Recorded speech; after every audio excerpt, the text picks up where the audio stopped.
Here's your wrestling news for March 16th, 2023, and we're kicking off today with WWE WrestleMania 39, as WWE's biggest event of the year is just 16 days away, and WWE are hoping to make a great impression in Los Angeles. WrestleMania 39 will be the first such event since Vince McMahon confirmed his intentions to sell WWE, and this sale process is making things backstage much more difficult. When Ringside News inquired about the WrestleMania preparations, one tenured source says it's been crazy and that much fewer staff are being brought to LA than expected.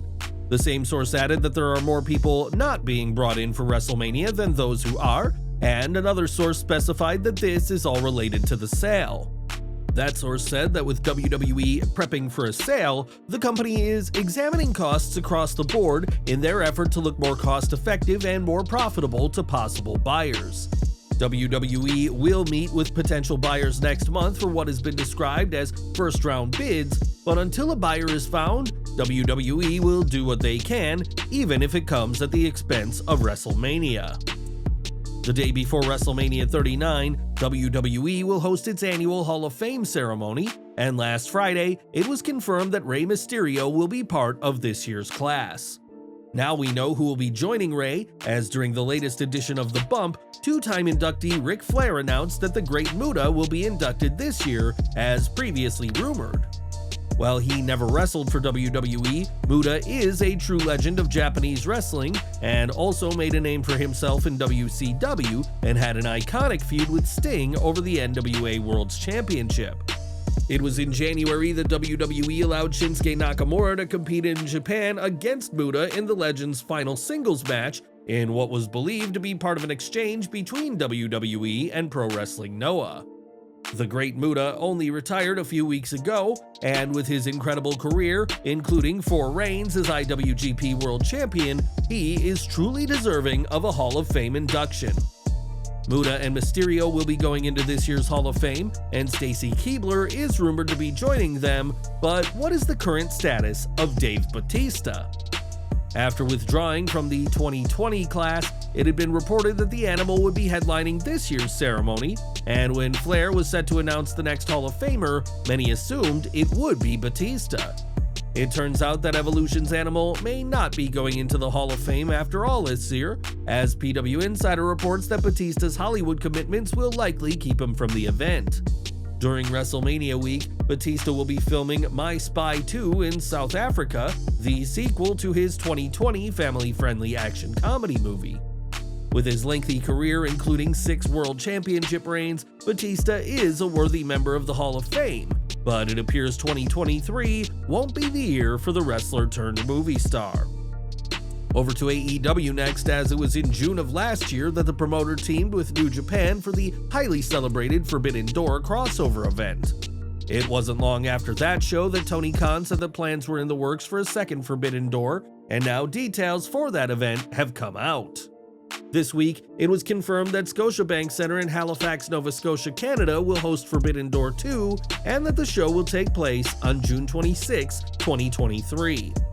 Of course, there are no matches confirmed for the event, but with New Japan now developing their own women's division, led by IWGP Women's Champion Mercedes Moné, there could be a female presence in the show. Forbidden Door 2022 was a runaway success, with tickets for the show selling out in mere minutes, and what crossover matches do you want to see? When Pete Dunne was called up to WWE's main roster, he was given the name Butch, and to say the reaction to the change was less than positive would be a gross understatement. Fans immediately accused WWE of ruining the former WWE United Kingdom champion, but Butch has certainly won over fans as part of the Brawling Brutes. While fans have calmed down over the name change, Butch will soon undergo another name change, as WrestleVotes reports that the plan is for him to become Pete Dunne again. It was said that this plan has been in the works since Triple H took over as head of creative last July, but the game was told to wait because the Brawling Brutes were catching on. The report added that Butch will once again be Pete Dunne by the end of the year, and at that point, he won't be a member of the Brawling Brutes. Fans who wanted Butch to be Pete Dunne will get their wish, but at this point, Do you think the name change is needed, or are you fine with the Butch name being what's used for the former champion? At AEW Revolution, Bryan Danielson competed in the promotion's first Iron Man match, but was unsuccessful in dethroning MJF. After wrestling for an hour plus overtime, it's hardly surprising that Danielson was worse for wear after the match, but those injuries aren't going away. During the Unconsciously Coupled podcast, Danielson spoke about the match and some of the many issues competing in the AEW's first Iron Man match has brought. I got a black eye, I can't lift my arm past here, I have shooting pain going down my leg, there's this big gaping wound on my stomach, those kind of things. It's like, oh, sorry, daddy's in a lot of pain. They understand that, but as they get older, they're going to understand that some of this is not physical. During the post-Revolution edition of Dynamite, Danielson spoke about needing to go home, which has had some fans speculating on his wrestling future.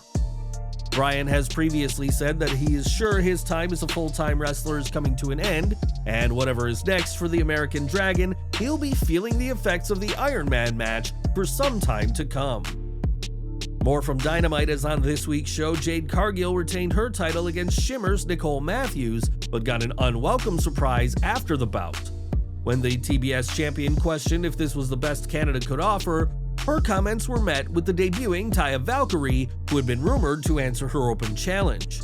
Cargill left the ring and also left Layla Gray in the ring to get taken out by Taya, whose name had been rumored for AEW ever since it was confirmed that she had finished her time with Impact. On this Friday's Rampage, Valkyrie will make her in-ring debut as an all-elite wrestler, and perhaps she will be the one to take the TBS Championship away from Jade Cargill.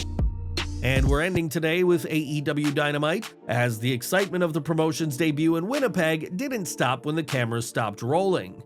This week's Dynamite ended with the Blackpool Combat Club on one side of the ring, the Elite on the other, and Hangman Adam Page in the middle of it all. The BCC would be the ones to walk away from the situation, and after Dynamite, Page turned his attention to the Elite.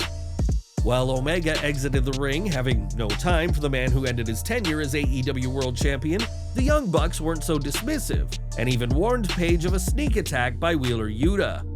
The Elite have been an impressive trio, but it seems the group is split when it comes to Hangman Adam Page, and we'll just have to see how this unfolds during the next edition of AEW Dynamite.